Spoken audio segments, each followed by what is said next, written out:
বহুকাল আগে বিশাল এক ঘন জঙ্গল ছিল। সেখানে নানা ধরনের জীবজন্তু বসবাস করত। সেই বনে একটা জায়গায় ছিল ঘাস ও লতা পাতায় ঘেরা। সেখানে কিছু ঘাস ছিল বেশ লম্বা লম্বা। হরিণের দল ঘাস খাওয়ার জন্য সেখানে আসতো। পাশে ঝোপের আড়ালে এক দুষ্টু বাঘ ওত পেতে থাকতো। কখন কোন প্রাণী আসবে ঘাস খেতে, আর সে তাকে দিয়ে তার পেট ভরাবে। একদিনের কথা, দুটি হরিণ আসলো সেখানে ঘাস খেতে। তাদের মধ্যে একজনের নাম ছিল চিত্রা ও অন্যজনের নাম ছিল মোহিনী। মোহিনী, আমার খুব ভয় লাগছে, না জানি কখন বাঘ এসে আমাদের ঘাড় মটকে দেয়। আমারও খুব ভয় লাগছে রে, বুঝতে পারছি না কি যে হয়। পরিবেশটা না কেমন জানি থমথমে হয়ে আছে। চিত্রা লক্ষ্য করলো মোহিনী খুব ভয় পাচ্ছে, তাই সে মোহিনীর মন অন্যদিকে নিয়ে যাওয়ার চেষ্টা করলো। আরে বাঘের চিন্তা বাদ দে, দেখ কি সুন্দর নরম ঘাস, খা খা, মজা করে খেয়ে নে। না না, আমি খাবো না, আমার খুব ভয় লাগছে, আমি এখানে আর থাকতে চাই না। আরে শোন না, ভয়ের কিছুই নেই, এখানে বাঘ নেই, আমরা অল্প ঘাস খেয়ে চলে যাব। চল একটা কাজ করি, প্রথমে তুই ঘাস খাবি, আমি মাথা জাগিয়ে চারিদিকে খেয়াল রাখবো, তারপর আমি খাবো, তুই খেয়াল রাখবি, ঠিক আছে? এভাবে তারা এক একজন করে ঘাস খেতে লাগলো। অন্যদিকে এক ক্ষুধার্ত বাঘ হরিণের গন্ধ পেয়ে তাদের ধরার জন্য নিঃশব্দে তাদের দিকে এগিয়ে আসছে। হালুম, আজ দেখছি আবার দুটো হরিণ এসেছে এখানে ঘাস খেতে। কচি হরিণের মাংস খেতে আমার কি যে মজা লাগে। হালুম। কিন্তু বাঘ এটা জানতো না যে হরিণ দুটি আগেই একটা চালাকি করে রেখেছে। চিত্রা সাবধান, একটা বাঘ আমাদেরকে শিকার করার জন্য এদিকেই আসছে। কি বলিস, বাঘ? ওরে বাবা রে! চিত্রা পালা পালা! বাঘ তো খুব খুশিতেই আছে। এমন সময় সে দেখলো হরিণ দুটি দৌড়ে পালাচ্ছে। বাঘও তখন তাদের ধরার জন্য ছুট লাগালো।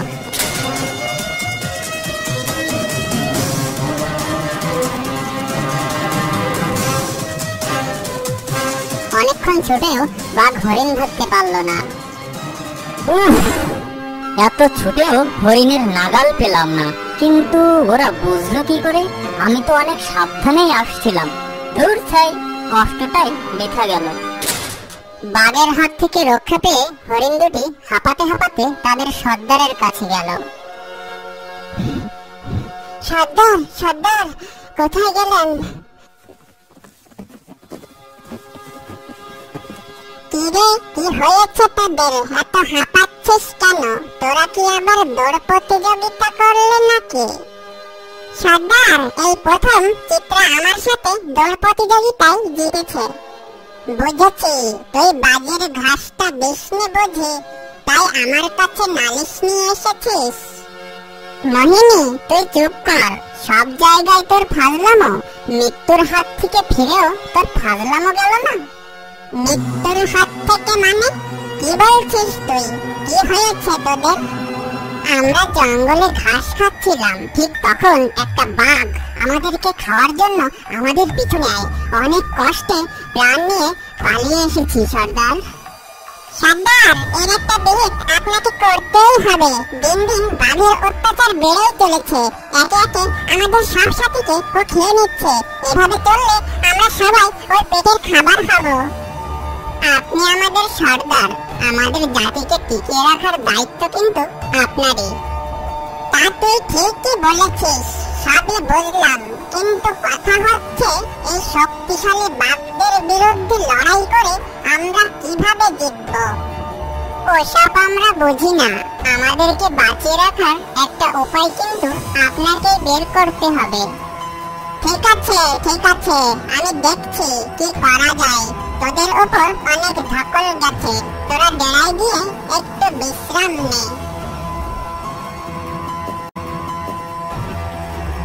হরিণদের সর্দার খুবই চিন্তায় পড়ে গেল।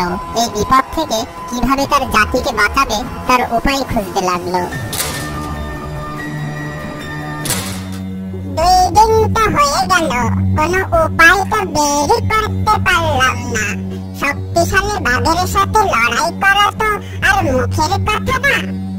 চিন্তায় চিন্তায় সর্দারের নাওয়া খাওয়া ও রাতের ঘুম হারাম হয়ে গেল।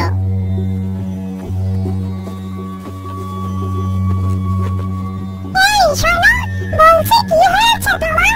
এত কি চিন্তা করছো? কিছু খাবার দাবার খেতে হবে তো নাকি? কি নিয়ে এত ভাবছো তুমি? বউ, বাঘেরা যেভাবে আমাদেরকে ধরে ধরে খাচ্ছে, তাতে কিছুদিনের ভেতর আমাদেরকেও ওর খাবার হতে হবে। ভাবছি এই বিপদ থেকে কিভাবে উদ্ধার পাওয়া যায়। শুনেছিলাম একটা বাঘ গাধার উপর আক্রমণ করেছিল, তারপর গাধা বুদ্ধি করে বাঘের হাত পা ভেঙে দিয়েছিল। তুমি গিয়ে গাধার সাথে কথা বলে দেখতে পারো, একটা উপায় নিশ্চয়ই পাবে। এবার চলো তো, কিছু খাবে, অনেক রাত হয়েছে। খেয়ে ঘুমিয়ে পড়ো, কাল সকালে আবার গাধার কাছে যেতে হবে তোমায়। পরদিন সকালে হরিণ সর্দার গেল গাধার সাথে কথা বলতে। ভাই গাধা, আমি খুবই বিপদে আছি, তুমি কি আমাকে একটু সাহায্য করতে পারো? আমি তো গাধা, আমার মাথায় তো কোনো বুদ্ধি নেই, আমি কিভাবে তোমাকে সাহায্য করতে পারি? ভাই, এভাবে বলো না, অনেক আশা নিয়ে তোমার কাছে এসেছি। বলো, তোমার কি হয়েছে, দেখি আমার মাথায় কোনো কিছু ঢোকে কিনা। ভাই, তুমি তো বুদ্ধি করে একবার বাঘকে ঘায়েল করেছিলে শুনেছি। আমরাও বাঘের অত্যাচারে অতিষ্ঠ হয়ে গেছি। আমরা কিভাবে বাঘের হাত থেকে মুক্তি পেতে পারি বলতে পারো? ভাই, আমি যেভাবে বেঁচেছিলাম তোমরা সেভাবে বাঁচতে পারবে না। এখনো আমি খুব ভয়ে থাকি, কখন যে বাঘ আসে। চলি ভাই, এখানে আমি আর থাকতে পারবো না। তুমি বরং শিয়াল পণ্ডিতের কাছে যাও, সে নিশ্চয়ই বাঘের হাত থেকে বাঁচার কোনো না কোনো একটা উপায় ঠিকই বলে দেবে তোমায়। তখন হরিণ সর্দার চলল শিয়াল পণ্ডিতের খোঁজে। শিয়ালকে পেয়ে সর্দার সব কথা তার কাছে খুলে বলল। ও, এই ব্যাপার, আমি একটা উপায় বলে দিচ্ছি বাঘের হাত থেকে বাঁচার। বুদ্ধি অনুযায়ী কাজ করতে পারলে বাঘ বেটা নিশ্চয়ই জব্দ হবে। তাড়াতাড়ি উপায়টা বলুন শিয়াল পণ্ডিত। তখন শিয়াল বাঘকে কাবু করার উপায় হরিণকে বলল। সেটা শুনে হরিণ সর্দার খুব খুশি হয়ে তার প্রজাদের কাছে ফিরে এলো। সকল হরিণকে এক জায়গায় ডাকা হলো। তোমরা সবাই শোনো, বাঘের হাত থেকে বাঁচার একটা উপায় পাওয়া গেছে, তবে তা অনেক ভয়ঙ্কর কঠিন একটা কাজ। আমি একা সেটা করতে পারবো না, আমাকে সাহায্য করার জন্য আরেকজন প্রয়োজন। তোমাদের মধ্যে কে আছো যে আমাকে সাহায্য করবে? সর্দার, আমি আপনাকে সাহায্য করব। ঠিক আছে, কাল সকালে তুমি আমার সাথে দেখা করবে। এখন সবাই যে যার ঘরে যাও।